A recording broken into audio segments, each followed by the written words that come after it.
Back on Inside Tennessee, we appreciate you joining us with this conversation about political civility. Is it here or is it gone? John North along with our regular panelists. Susan, let's start with you this round.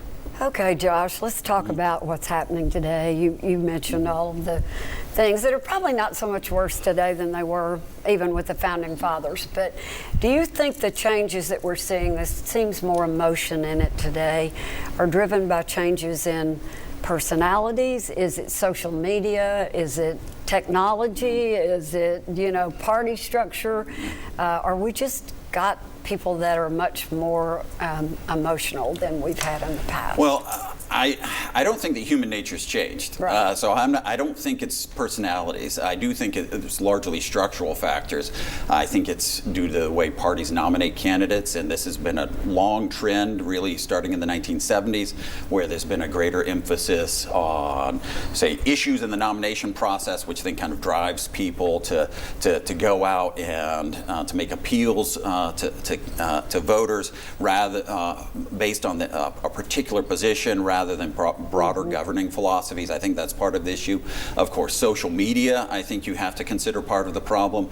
We're in an age where many people often mistake attention for achievement, and I think that's driven by social media, and we see that in all sectors of American life. I also think that the media itself, we have a very balkanized media landscape, yes. And so there's a desire to try to capture as many viewers as possible, and sometimes that just creates incentives to focus on the things that are going to get your viewers as angry as possible, so that you'll get their eyeballs on the television to perhaps drive ad revenue. So there are a lot of structural factors that I think are that are contributing to this. And again, I don't think it's because all of a sudden people running for office are ambitious or something like that. We've always had that. You can go back and read the Founding Fathers on that, the Federalist Papers. They just assumed that. So I think you do have to look at more of these underlying structural factors. I had one quote that I saw. Senator Patrick Moynihan once said, "Everyone is entitled to his own opinion, but not his own facts." And with social media, that sounds like a president you once voted for. Well, no, it wasn't, but everybody does have their own facts now because they have a platform on social media. Right. And I mean, we are all guilty of it. We put things on there and we put our opinions on occasion. Right. But what I see is the social media has just driven so much hatred from people because of their opinions, which they look at as facts. And adding to that, I just want to bring out, I love these prompts. I was at a dinner engagement with a friend who said, "What's on this napkin?" And I said, "A pumpkin." And he said, "Yeah, that's right. We can agree on that. Why can't we agree on facts in this country?" That's a problem right now. We don't have the same facts in many cases. Right, and for some people, that's immaterial because, again, they're trying to get attention. They're trying to get as many likes or retweets as possible, right. And so those things might not matter as much. So I do think that is driving a lot of this, and it's seeped. Again, it's not. And I don't think it's just politics. It's everywhere in modern American life. So, Dr. Dunn, one of the things we've talked about on this show many times is, and that we all agree on, is the low voter turnout. And it is growing increasingly lower, I'm afraid, as we go forward.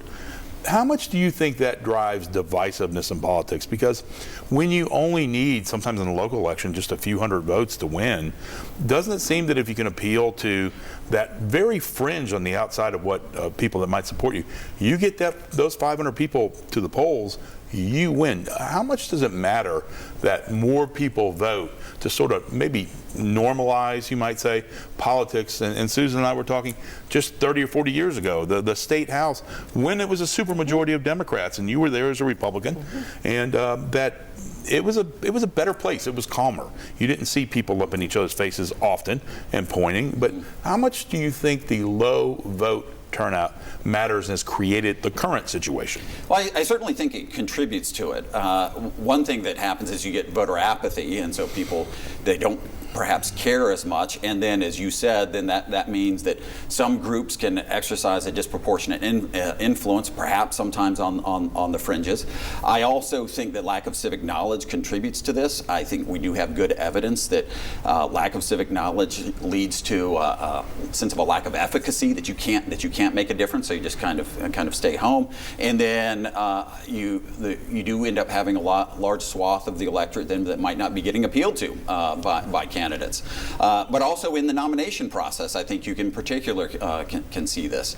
And that was always concern about the shift in the way we nominated candidates, and that goes back decades. And one of the other things we've talked about often, and I'm curious from your perspective, is the phenomenon of gerrymandering. It's gone on forever. Unfortunately, the synergy of technology and the Republicans, particularly here in Tennessee, the Republicans happened to be in charge when the algorithms and computers got very good at being able to draw districts. And I would suggest that Democrats, had they been in charge, would have utilized the same technology. And they did in the past. They did not have. Right, that's what I'm saying. It's the new technology. Yeah. How much do you think gerrymandering has affected this current cycle that really shows a lack of civility? Yeah, well, that's an empirical question that's a little bit up for debate because there are some people who argue that gerrymandered districts, safe districts, allow more extreme candidates to win office. But then there are some who argue that safe districts then actually liberate candidates and representatives to exercise some judgment and sometimes to work across the aisle when they otherwise wouldn't, precisely because they're in a safe district. Now, I think what you can do is look around the country and you can find examples where someone who was in a gerrymandered district and then they perhaps deviated from what the party regulars wanted, and then they were primaried and were turned out of office. But then I think you can find other examples. So I think the evidence on that is actually mixed at the moment. Okay. We're going to take a quick break on Inside Tennessee, back with more of our conversation about political civility, and you'll also see a moment on the national stage that caught a lot of attention.